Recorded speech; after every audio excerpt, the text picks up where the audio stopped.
हा circuit breaker काहीही जळणार नाही याची काळजी हा घेतो, पण तुमच्या स्टॉक्स मधला न दिसणारा सर्किट ब्रेकर जर नाही चालला तर तुमचे पैसे ओस, त्यापेक्षा त्यांना समतासोबत वाढवा ना। समता पतसंस्था, टेन्शन नाही, रिटर्न्स निवडा। नसरापूर येथे 4 वर्षीय चिमुकलीवर झालेल्या लैंगिक अत्याचार व हत्येच्या संतापजनक घटनेच्या निषेधार्थ ब्राह्मण सभा कोपरगाव यांनी तीव्र संताप व्यक्त करत दोषींवर कठोर कारवाईची मागणी केली आहे।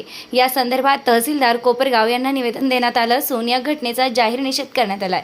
नायब तहसीलदार चंद्रशेखर कुलथे यांनी हे निवेदन स्वीकारलंय। निवेदनात नमूद केल्याप्रमाणे या अमानुष घटनेमुळे समाज मन हादरलं असून अशा प्रकारच्या गुन्ह्यांना आळा घालण्यासाठी प्रशासनानं तातडीनं कठोर पावले उचलावीत अशी मागणी करण्यात आली आहे।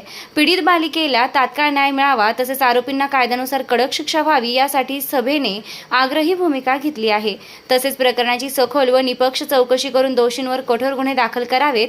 प्रकरणाचा जलद गती न्यायालयात निकाल लावून आरोपींना जास्तीत जास्त शिक्षा देण्यात यावी अशी मागणीही करण्यात आली आहे। याशिवाय राज्यात अशा घटना पुन्हा घडू नयेत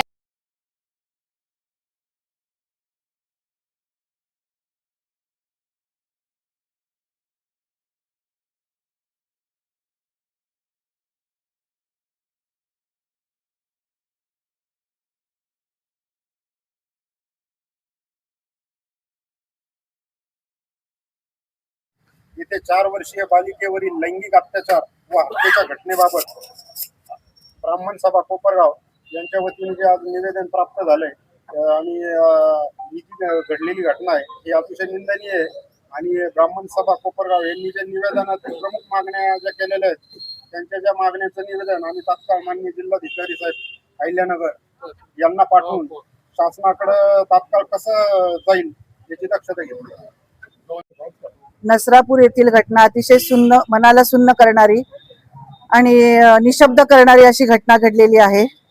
लहान चिमुकल्या बालिकेवर जो अत्याचार झालेला आहे त्यासाठी मी प्रथमतः जाहीर निषेध व्यक्त करते आणि आमच्या ज्या प्रमुख मागण्या आहेत या प्रकारचा तपास युद्ध पातळीवर निपक्ष आणि पुराव्यांच्या आधारे पूर्ण करण्यात यावा।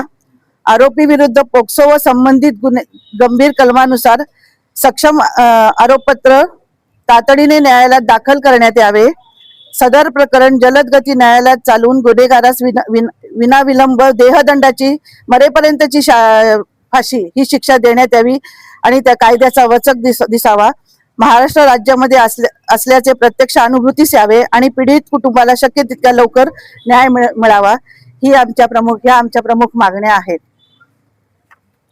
तसेच 1 मे आपला महाराष्ट्र दिन आपण साजरा करतो आणि त्याच दिवशी नेमका ही घटना घडते। आपला पुरोगामी महाराष्ट्र आपण म्हणतो आणि या पुरोगामी महाराष्ट्रात जर अशा घटना घडत असतील आणि वारंवार अशा घटना घडतात, ही पहिलीच घटना आहे असं नाहीये।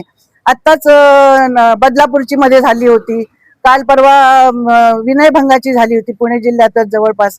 या अशा ज्या घटना होतात म्हणजे स्त्रियांनी किंवा मुलींनी समाजात राहावं कसं, जगावं कसं, हे एक मोठी सामाजिक प्रश्न निर्माण झालेला आहे।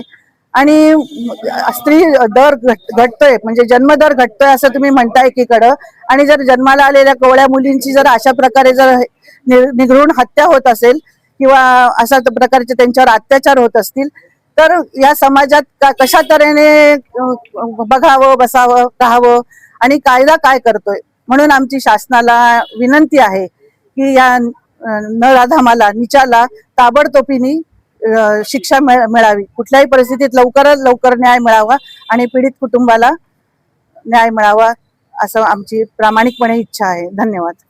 आपल्या पाल्यासाठी स्पर्धा परीक्षांची भक्कम तयारी करायची आहे का?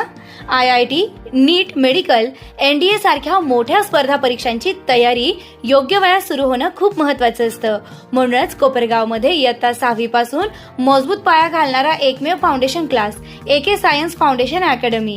गेल्या 10 वर्षांचा यशस्वी अनुभव, अनेक विद्यार्थ्यांची IIT व मेडिकलमध्ये निवड। कोपरगावमधील ओरिजिनल फाउंडेशन कोर्स कंडक्ट करणारा एकमेव क्लास। नवीन बॅचेस 1 मार्च पासून सुरू। Limited seats. आजच प्रवेश निश्चित करा। संपर्क 87 66 56 00 83। AK science foundation academy Kopargaon.